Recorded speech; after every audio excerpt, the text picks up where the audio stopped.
बहू, तुझे कितनी बार कहा है कि पिछली रोटी किसी की भी थाली में मत परोसना, फिर भी आज तूने मेरे बेटे के प्लेट में परोस दी।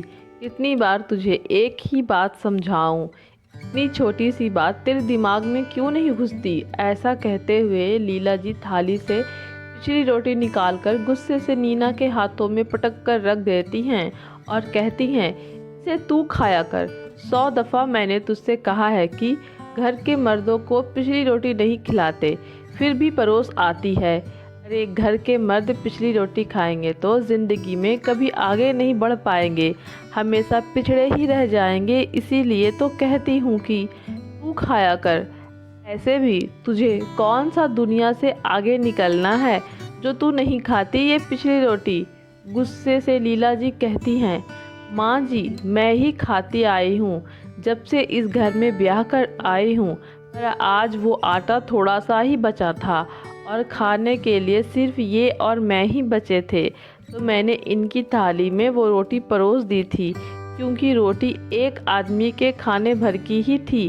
डर से झिझकते हुए नीना कहती है, हाँ हाँ सब पता है तेरा नाटक, खुद को खाना नहीं है तो बहाने बना रही है, और आटा ख़त्म था तो बेनी को बोलकर पिसवाना था या रेडीमेड मंगवाना था। ये सब तेरे बहाने हैं बहू, मैं अच्छी तरह जानती हूँ। हाथ नचाते हुए लीला जी कहती हैं, माँ जी वो मैंने कहा था देवर जी को कि आटा थोड़ा ही बचा है, इसीलिए जल्दी भेज दें, पर वो शायद से भूल गए होंगे, इसीलिए भेजे नहीं शाम तक। मैंने जितना आटा था उतनी की ही रोटी बनाई। सहमते हुए नीना कहती है, हाँ हाँ समझ गई बहू रानी, सारी गलती अब मेरी और मेरे बेटों की है। रसोई तू संभालती है और आटे की फिक्र करे हमारे बेटे। माँ जी रसोई भले मैं संभालती हूँ, पर घर की बाग डोर तो आप सभी के हाथों में ही है ना, तो मैं कैसे और किससे मंगवा लेती। इतना सुनने के बाद नाराज़गी के साथ लीला कहती है, देख नीना आजकल तेरी ज़ुबान बहुत चलने लगी है, थोड़ा संभाल, ऐसा ना हो कि त्रिवेणी को बोलकर तेरे ज़ुबान के साथ साथ तुझे भी बाहर का रास्ता देखना पड़ जाए। इसीलिए अपने मुंह पर ताला लगा कर रख और जितना बोला जाए उतना ही कर। लीला जी की जली कटी सुनकर नीना थोड़ी देर सुन सी वहीं खड़ी रह जाती है, जिसे देखकर लीला जी नीना को डांटते हुए कहती है, अब जा यहाँ से, खड़ी मत रह सिर पर, मर्दों को चैन से खाना खाने दे। लीला जी की कड़वी बातें नीना के आंखों में आंसू लाने के लिए बहुत थीं। आंख अभी डबडबा ही रही थी कि किसी ने नीना के हाथों को झंझोड़ते हुए कहा, मम्मी जी कहाँ खो गई आप पिछली रोटी के बारे में कुछ कह रही थी। मम्मी जी तपस्या की आवाज़ से नीना जी अतीत से वर्तमान में लौट आई और अपनी सजल आँखों को खुद के वश में करते हुए अपनी तपस्या से कहती हैं, बहू ये पिछली रोटी तू मत खाया कर, मुझे अच्छा नहीं लगता तेरा ये पिछली रोटी खाना।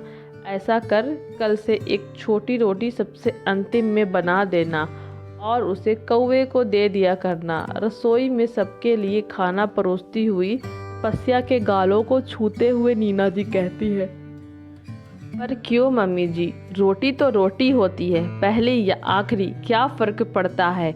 आज के ज़माने की पढ़ी लिखी तपस्या नीना जी से कहती है, पड़ता है बहू, फ़र्क पड़ता है, समानता और बराबरी का फ़र्क पड़ता है बहू, इसीलिए तो कह रही हूँ पिछली रोटी तू मत खाया कर, क्योंकि मेरे लिए सभी बेटे बहू बराबर है।